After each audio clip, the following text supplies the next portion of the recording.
ನಮಸ್ಕಾರ ವೀಕ್ಷಕರೇ, ರಾಜ್ಯದ ಪ್ರತಿಯೊಬ್ಬ ನಾಗರಿಕನಿಗೂ, ನಮ್ಮ ನೆಚ್ಚಿನ ರೈತ ಬಾಂಧವರಿಗೂ, ಹಿರಿಯ ಚೇತನರಿಗೂ ಹಾಗೂ ಸರ್ಕಾರದ ನಾನಾ ಪಿಂಚಣಿ ಯೋಜನೆಗಳ ಫಲಾನುಭವಿಗಳಿಗೆ ಅತ್ಯಂತ ಪ್ರಮುಖವಾದ, ವಿಸ್ತಾರವಾದ ಹಾಗೂ ಅಗತ್ಯವಾದ ಮಾಹಿತಿಯನ್ನು ಹೊತ್ತು ಬಂದಿದ್ದೇವೆ.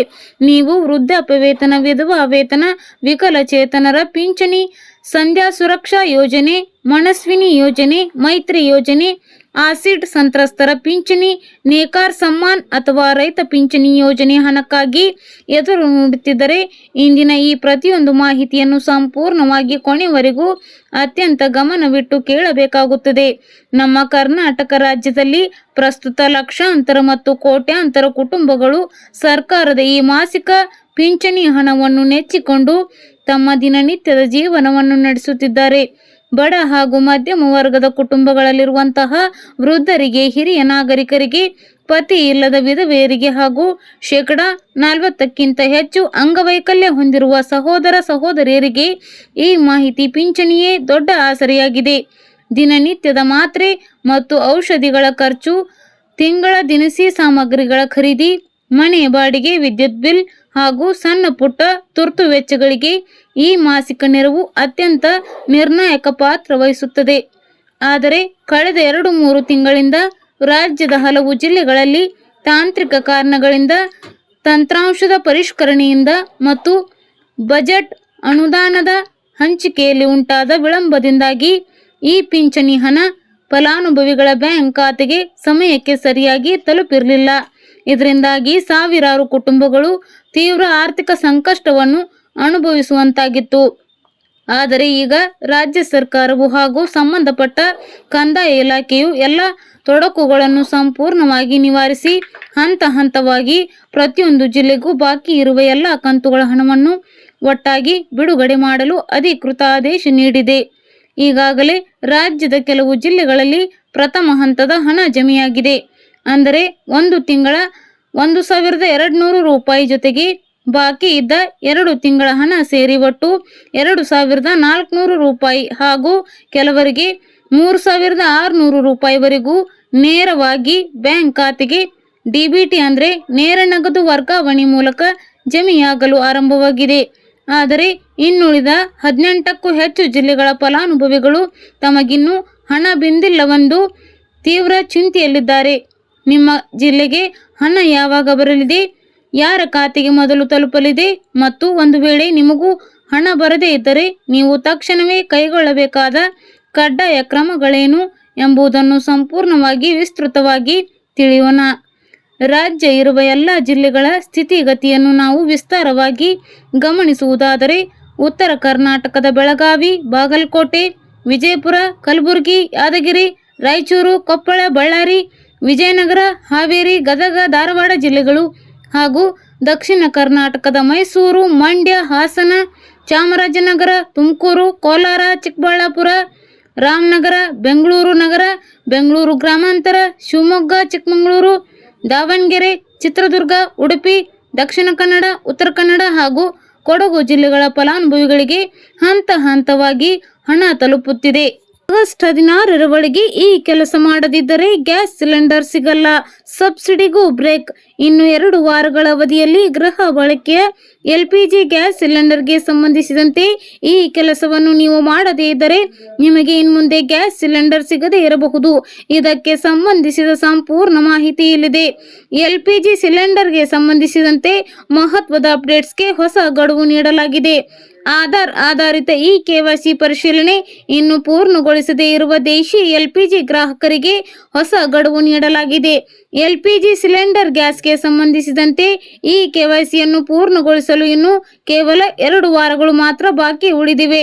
ಸಾರ್ವಜನಿಕ ವಲಯದ ತೈಲ ಕಂಪನಿಗಳು ಗೃಹ ಬಳಕೆ LPG ಗ್ಯಾಸ್ ಸಿಲಿಂಡರ್ಗೆ ಸಂಬಂಧಿಸಿದಂತೆ ಗ್ರಾಹಕರಿಗೆ ಅಂತಿಮ SMS ಗಳನ್ನು ಕಳುಹಿಸಲಾಗುತ್ತಿದೆ. LPG ಗ್ಯಾಸ್ ಸಿಲಿಂಡರ್ ಬಳಕೆದಾರರು ಆಗಸ್ಟ್ 16ರ ಒಳಗೆ ಈ KYCಯನ್ನು ಪೂರ್ಣಗೊಳಿಸಲು ವಿಫಲರಾದವರು ಸರ್ಕಾರ ನಿಗದಿಪಡಿಸಿದ ದರದಲ್ಲಿ LPG ಸಿಲಿಂಡರ್ ಖರೀದಿಸಲು ಸಾಧ್ಯವಾಗುವುದಿಲ್ಲ.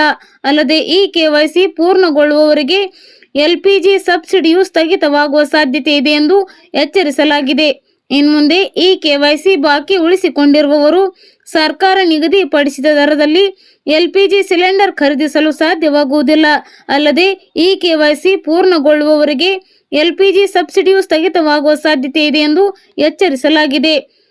ಇಂಡಿಯನ್ ಕುಕಿಂಗ್ ಗ್ಯಾಸ್ನಿಂದ ಗ್ರಾಹಕರಿಗೆ ಕಳುಹಿಸಲಾದ ಮೆಸೇಜ್ನಲ್ಲಿ ದೇಶೀಯ ದರಗಳಲ್ಲಿ ಎಲ್ಪಿಜಿ ಸಿಲಿಂಡರ್ ಖರೀದಿಸುವುದನ್ನು ಮುಂದುವರಿಸಲು ಗ್ರಾಹಕರು ಈ ಕೆವೈಸಿಯನ್ನು ಪೂರ್ಣಗೊಳಿಸಬೇಕು ಎಂದು ಹೇಳಲಾಗಿದೆ.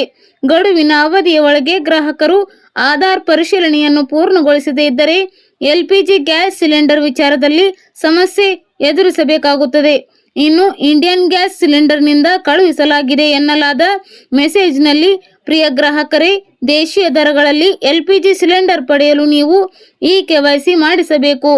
ಹಿಂದಿನ ಸೂಚನೆಗಳ ಹೊರತಾಗಿಯೂ ನೀವು ಇಲ್ಲಿಯವರೆಗೆ ನಿಮ್ಮ ಈ ಕೆವೈಸಿ ಮಾಡಿಸಿಲ್ಲ, ನೀವು ಇಂಡಿಯನ್ ಆಯಿಲ್ ಒನ್ ಅಪ್ಲಿಕೇಶನ್ ಮೂಲಕ ಅಥವಾ ನಿಮ್ಮ ವಿತರಕರಲ್ಲಿ ಅಥವಾ ವಿತರಣಾ ಸಿಬ್ಬಂದಿ ಮೂಲಕ ನಿಮ್ಮ ಈ ಕೆವೈಸಿ ಮಾಡಿಸಿಕೊಳ್ಳಬಹುದು.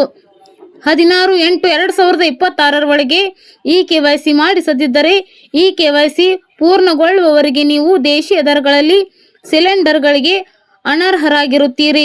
ದಯವಿಟ್ಟು ನಿಮ್ಮ ಈ ಕೆವೈಸಿಯನ್ನು ಆದಷ್ಟು ಬೇಗ ಪೂರ್ಣಗೊಳಿಸಿ ಎಂದು ಮೆಸೇಜ್ನಲ್ಲಿ ತಿಳಿಸಲಾಗಿದೆ. ಸರಳ ವಿಧಾನಗಳನ್ನು ಅನುಸರಿಸುವ ಮೂಲಕ ನೀವು ಎಲ್ಪಿಜಿ ಗ್ಯಾಸ್ ಸಿಲಿಂಡರ್ಗೆ ಸಂಬಂಧಿಸಿದ ಈ ಕೆವೈಸಿ ಮಾಡಿಸಿಕೊಳ್ಳಬಹುದು.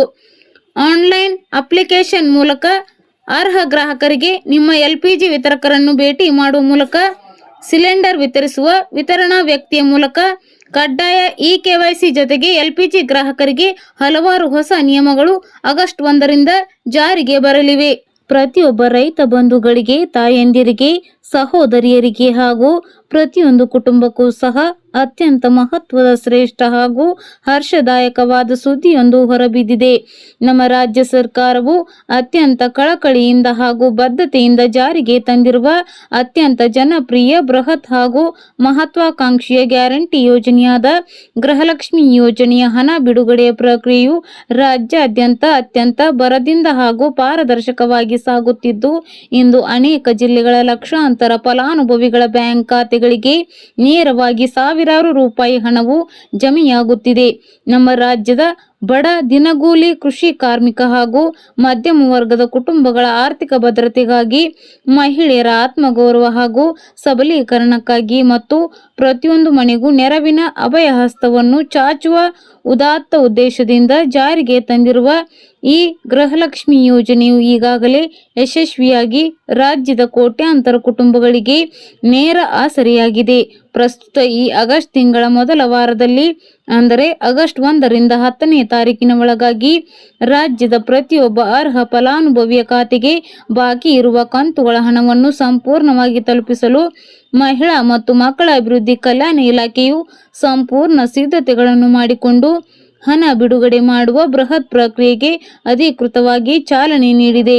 ಇಂದು ಲಭ್ಯವಾಗಿರುವ ಅಧಿಕೃತ ಹಾಗೂ ಮೂಲ ಮಾಹಿತಿಯ ಪ್ರಕಾರ ರಾಜ್ಯದ ಸುಮಾರು 21ಕ್ಕೂ ಹೆಚ್ಚು ಪ್ರಮುಖ ಜಿಲ್ಲೆಗಳಲ್ಲಿ ಹಣ ಜಮಾ ಪ್ರಕ್ರಿಯೆಯು ನಿರಂತರವಾಗಿ ಆರಂಭಗೊಂಡಿದೆ.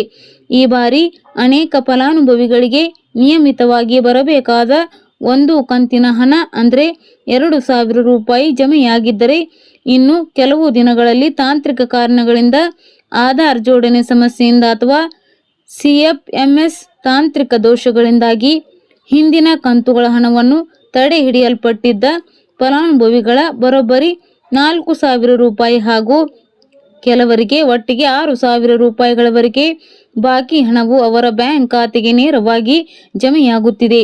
ರಾಜ್ಯಾದ್ಯಂತ ಇರುವ ಸುಮಾರು 1,27 ಲಕ್ಷ ಗೃಹಲಕ್ಷ್ಮಿ ಯೋಜನೆಯ ಫಲಾನುಭವಿಗಳಿಗೆ ಈ ಹಣವು ಹಂತ ಹಂತವಾಗಿ ಬಿಡುಗಡೆಯಾಗುತ್ತಿದ್ದು, ಪ್ರತಿಯೊಬ್ಬ ಅರ್ಹ ತಾಯಿಯ ಖಾತೆಗೂ ಹಣ ತಲುಪುವುದು ಸಂಪೂರ್ಣವಾಗಿ ಖಚಿತವಾಗಿದೆ.